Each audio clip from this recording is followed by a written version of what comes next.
사랑하는 우리 한빛 선교교회 성도 여러분, 오늘 빌립보서 3장 1절부터 3절 말씀을 중심으로 같은 말을 반복하는 이유에 대해서 함께 은혜를 나누고자 합니다.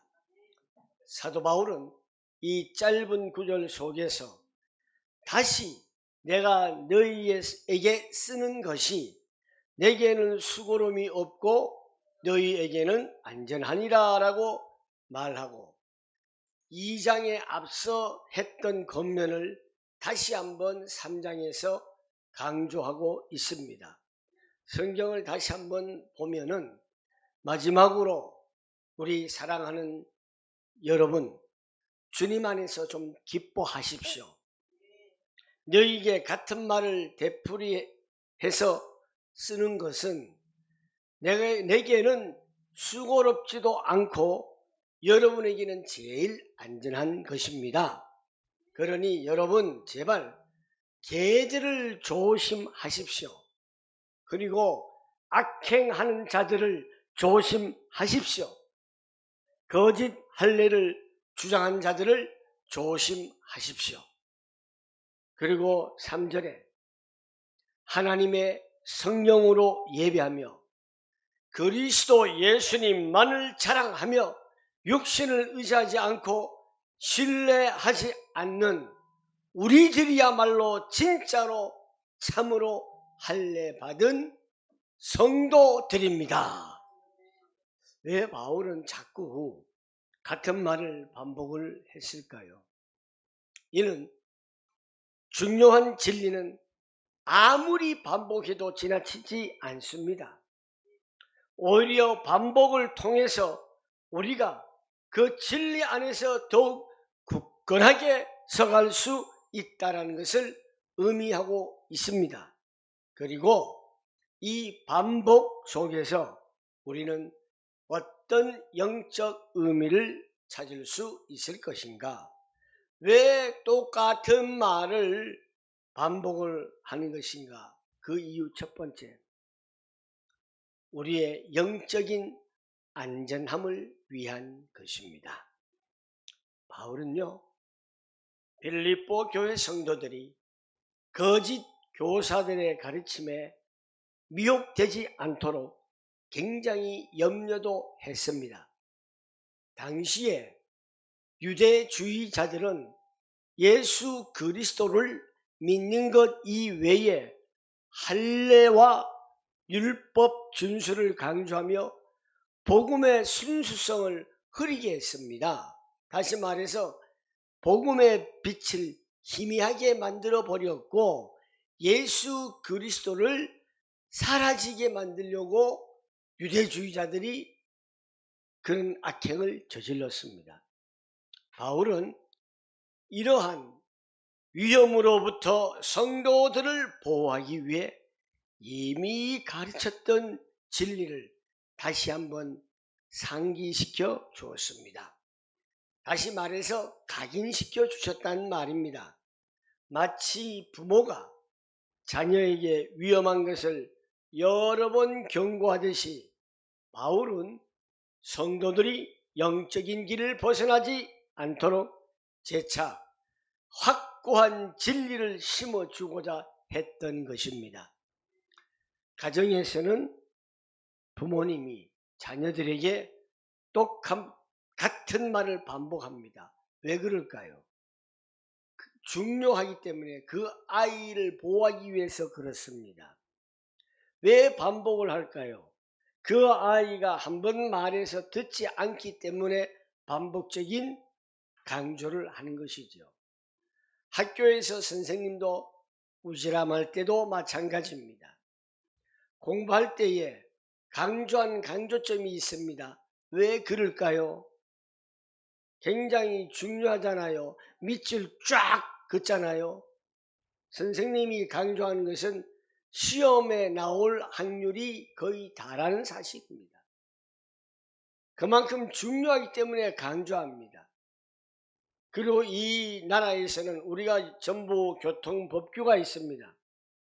운전을 하는데 이 도로는 거리가 50km입니다. 이렇게 표지판이 쓰여져 있습니다. 한 군데만 표지판이 있는 것이 아니라 한 두세 군데 표지판이 있습니다. 50km로 가세요. 그런데 우리 생각에는 50km가 굉장히 천천히 가는 것 같아요. 그러나 막상 사고가 발생할 위험성이 일으켜질 때에는 50km로 갈 때는 사고를 예방할 수가 있는 속도고, 그 도로에서 아주 과학적인 속도입니다. 그러나 50km에서 70km 가면은 사고가 날 확률이 높다는 사실이죠. 똑같은 사고가 날 확률이 있어도 50km 정해놨으면 50km 가면은 사고를 방지할 수 있다는 것을 강조하는 것입니다. 저도 처음에 그랬어요. 고속도로에서 100km인데 100km가 너무 늦어요. 뭐 130, 180까지 쫙 밟을 때도 있었어요. 그런데 자세히 설명을 들어봤어요. 왜 100km 했느냐, 우리나라에서. 다 과학적인 근거로 고속도로에서 100km로 갈 때에는 앞에 사고가 날 발생 위험이 생기더라도 사고가 덜 나게 하려고 그렇게 속도를 정해놨답니다. 그래서 요즘은 제가 고속도로 딱 올라가면 99km, 101km 이렇게 딱 정하고 갑니다. 그러니까 사고가 없어요. 오늘 사도 바울이 영적으로 우리에게 계속 강조합니다. 그 강조한 이유가 우리들을 영적으로 안전하게 지켜나가기 위함이었다는 사실입니다. 교회에서 목사님들이 왜 그렇게 강조를 할까요? 어떤 분은 우리 목사님 설교 아유 너무 또 거기서 거기야 똑같아 이런 이야기를 하는 성도들도 있어요. 다른 교회 가니까 좀 똑같은 설교인데도 색달라. 그런데 그 교회 목사님 설교를 들으니까 자꾸 들으니까 또 질려. 정말 이런 성도들이 우리가 식당에 가서 이야기를 하다 보면, 식사를 하다 보면 옆에 권사님들, 집사님들이, 낮에는 거의 보면 남자 집사님들이 거의 없어요. 여자 집사님, 여자 권사님들이 다 모여 있어요. 보면 식당에 가면은 거의 그런 말들을 많이 해요. 그래서 나올 때에 며칠 전에도 그랬어요. 아, 권사님들 식사 맛있게 하시고 몰라요. 오늘 하시는 말씀에 너무 은혜 받았습니다. 그러니까 깜짝 놀래요. 나왔어요. 우리 친구 목사님이, 김 목사님 아시는 분이냐고. 아니 몰라요. 너무 은혜 받았습니다. 이 말이 무슨 뜻입니까? 은혜가 안 된다는 뜻이죠. 정말 주님 안에서 기뻐해라. 우리의 신앙 여정에도 끊임없이 다가오는 세상의 유혹과 거짓 가르침 그 속에서 하나님의 말씀은 계속적으로 반복적으로 우리에게 들려지는 안전장치와 같은 것이라는 것입니다. 우리는 말씀을 새겨야 합니다. 어떻게? 주 안에서 기뻐하라. 주 안에서 기뻐하라. 어떤 상황에 놓여 있든지 우리의 시선을 주님께로 고정하고 그 안에서 참된 기쁨을 발견하시기를 바랍니다. 이러한 기쁨이야말로 우리의 영혼을 안전하게 지키고 우리를 견고하게 세우는 하나님의 큰 선물입니다. 주 안에서 날마다 기뻐하며 승리하는 여러분의 삶이 되기를 축복합니다. 승리하기를 축복합니다. 두 번째로 왜 똑같은 말을 반복하는가? 그 이유.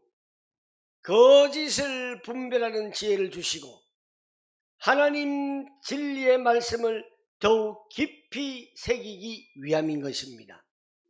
자꾸 반복적인 묵상과 되새김을 통해서 우리는 진리를 더욱더 깊이 깨닫고 우리의 존재와 삶을 변화시킬 수 있다라는 것입니다. 2절 말씀에 제가 강조를 하지요. 개들을 삼가고 행악자들을 삼가고 악행하는 자, 몸을 상해하는 일을 삼가라. 거짓에 대하여 강력하게 경고합니다. 교회 안에서 거짓을 한 것에 대해서 아주 강력하게 경고합니다. 여기서 개들은요, 누굴 비유합니까? 거짓 교사들을 비유합니다.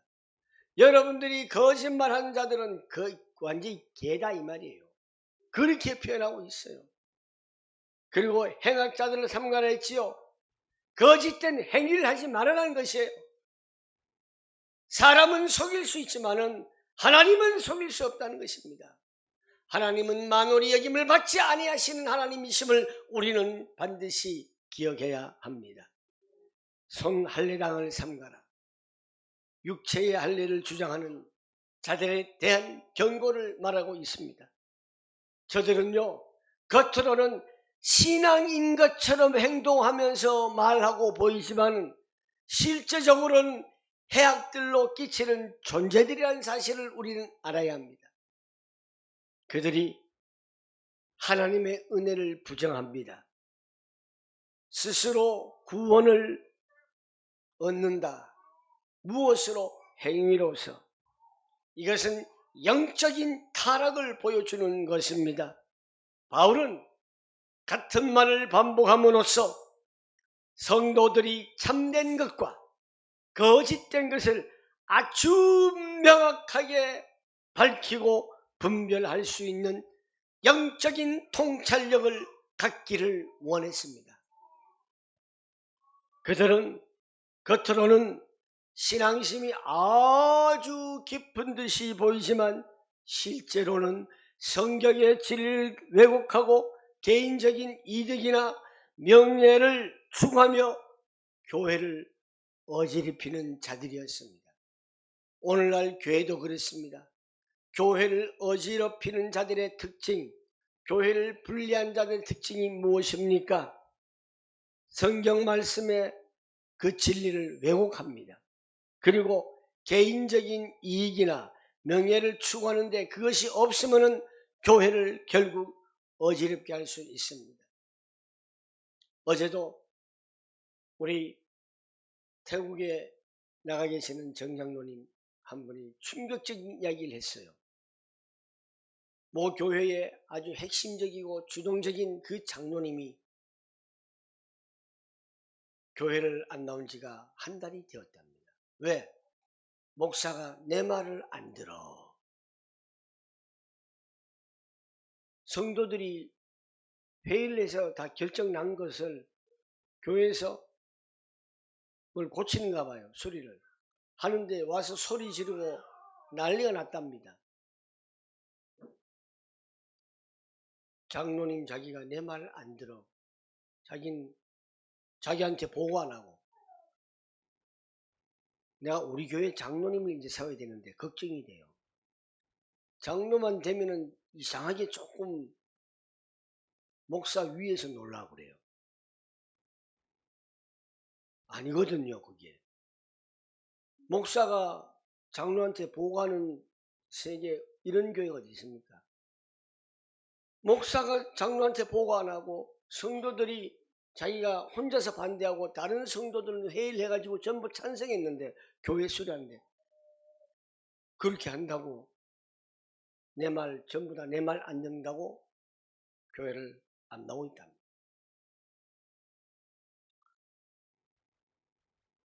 그러면서 김경만 목사는 좋아한대요. 제가 아는 분이니까. 자기하고. 속으로 그게 문제예요. 그게 이러고 싶어요. 나 중심. 그죠? 개인 중심. 우리 교회는 그런 일이 없지요. 사랑하는 우리 성도 여러분, 우리는 자기 합리화해서는 안 됩니다. 하나님의 말씀은 그대로 받아들여야 합니다. 거짓 가르침에 현혹되지 않도록 말씀으로 분별하고 깨어 있어야 합니다. 오늘날에 수많은 정보와 주장들이 넘쳐나는 시대입니다. 우리는 성경의 진리를 반복적으로 자꾸 각인시키고 거짓된 세상과 비진리로부터 우리 자신을 지켜야 합니다. 반드시 여러분 그렇게 해야 됩니다. 세 번째, 같은 말을 반복한 이유. 참된 할례란 영적인 것에 있다라는 사실입니다. 그래서 참된 예배, 그 의로움이 어디 있는지를 함께 나누어야 합니다. 사도 바울은 이 짧은 한 구절에서 당시 유대주의자들의 율법적인 사랑과 그들이 율법을 얼마나 사랑하는지 또 자랑도 합니다. 대비되는 그리스도인의 진정한 사랑이 무엇인지를 명확하게 보여주고 있습니다. 육체를 신뢰하지 않는 삶입니다. 참된 할례란 육체를 신뢰하지 않는 삶입니다. 하나님의 성령으로 예배하며 그리스도 예수로 자랑하고 육체를 신뢰하지 아니하는 우리가 곧 진짜 할례당이다. 진짜 우리가 하나님의 자녀들이라. 여기서 바울이 할례당이라고 표현을 사용했습니다. 당시 유대인들은 육체적인 것을 통해서 할례를 통해서 표피를 잘라낸 것, 이것이 하나님의 백성이라는 증거를 삼았습니다. 할례를 받아야만이 이들은 의롭다함을 받을 수 있다라고 주장을 했습니다. 그러나 바울은 말합니다. 예수 그리스도를 믿는 자들이 진정한 할례를 받은 자들이다. 여기서 중요한 것은 무엇입니까? 육체를 신뢰하지 아니하는 부분입니다. 바울은 그 누구보다도 육체적으로 자랑할 것이 굉장히 많았던 사람이죠. 그의 바울의 출신 성분, 그가 가지고 집안이 갖고 있는 그 권세, 명예, 또 학식, 지식 굉장합니다. 그렇지만 그는 이 모든 것을 자기는 뭘로 여긴다? 배설물로 여긴다라고 했습니다. 왜 그럴까요? 육체의 의라고 하는 것은 하나님 앞에서 아무런 가치조차 없기 때문에 그렇습니다. 우리는 살아가면서 알게 모르게 육체를 신뢰하며 살아갈 때가 많습니다. 나의 학력, 나의 재산, 나의 재능, 나의 경력, 나의 건강, 심지어는 내가 이런 착한 일을 했다라고 하는, 선행했다라고 하는 종교적인 열심까지로 나를 의롭게 만들 수 있다라고 착각합니다. 그러나 이러한 모든 육체적인 자랑은 우리의 영혼을 구원할 수 있습니까? 없습니다. 하나님과의 관계를 올바로 세울 수도 없습니다. 그리고 참된 할례라고 하는 것은 성령으로 예배하는 겁니다. 그리고 그리스도를 자랑하는 삶이 되어야 합니다. 성령의 인도하심을 따라서 하나님을 찬양하고 기도하며 말씀을 듣는 것이야말로 진정한 예배의 모습입니다. 그리스도 예수로 자랑하는 것입니다. 여러분들이 어디를 가든지 무엇을 하든지 여러분 모습 속에서 그리스도만 자랑하시길 바랍니다. 말씀을 정리하겠습니다. 오직 그리스도 안에서 누리는 참된 기쁨을 같은 말을 반복하는 그 이유, 우리의 영적인 안전과 진리의 깊은 깨달음과 거짓을 분별한 지혜, 그리고 참된 예배는 성령의 인도함에 있다는 것을 오늘 말씀을 나누었습니다. 이 말씀이 여러분의 삶에 깊이 새겨져서 오직 주님 안에서 참된 기쁨과 참된 자유를 누리시기를 간절히 축원합니다. 기도하겠습니다. 참 좋으신 하나님 아버지 은혜를 감사합니다. 오늘 또 사도 바울은 같은 말을 계속 반복한 이유가 우리들을 영적인 안전을 지키고 생명의 진리의 말씀을 깊이 깨닫게 하며 거짓 영을 분별하는 지혜를 주시고 참된 예배, 성령의 인도함 속에 있음을 우리는 말씀을 나누었습니다. 이 말씀이 우리의 삶에 깊이 새겨지게 하여 주시고 오직 주님 안에서 참된 기쁨과 참된 자유를 누리는 삶을 살게 하여 주시옵소서. 예수님의 이름으로 기도하옵나이다. 아멘.